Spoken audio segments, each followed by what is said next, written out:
Hey guys, Steph and girls, Steph Mishchuk with KillerSitesUniversity.com, KillerPHP.com, and others. In this vblog, I want to talk about web design and web programming freelancing.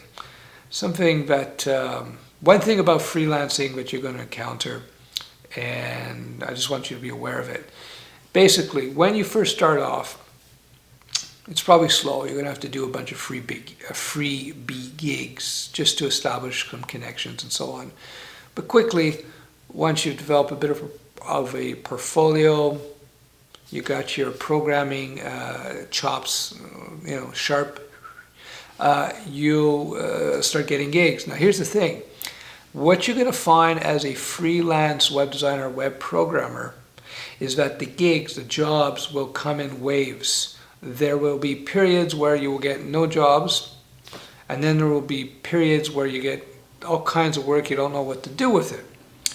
Now the thing you got to be careful about is that you don't fool yourself into thinking that it's always going to be gravy, that you're always going to get plenty of jobs.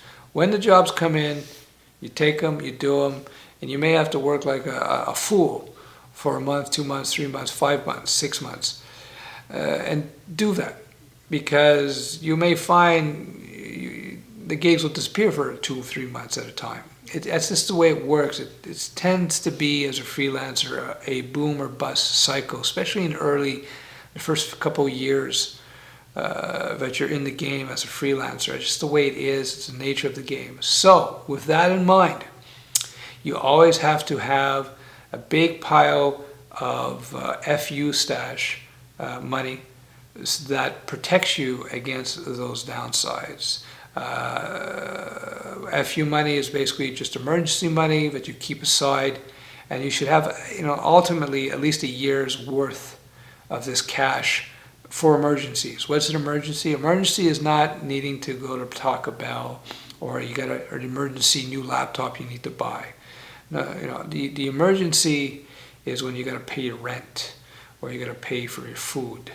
Or maybe you lose your laptop in a fire, or it gets stolen, you need something right away, fine.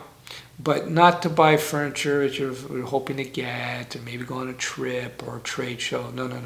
Emergency money, it's really for dire straits situations. So, as a freelancer, you have all the advantages of being free, working when you want, getting up when you want, working at the cafe or working at home. You have all these options. But with that freedom comes an added importance of managing your finances, managing your cash. And the number one thing you can do is to have that emergency FU stash ready to go. So when you do go through one of those bust cycles, where you're not getting very many jobs, you'll be fine. You won't worry about money. I've spoken at length about the FU stash. There's a lot of dynamics in terms of having a whole bunch of money sitting around in some safe account or a couple of safe accounts that are not untouchable unless it's an emergency. But I think I'm going to wait to another video to do that, or you can just go to KillerSites.com and look it up. I've talked about it before. Anyway, that's it. We'll see you next time.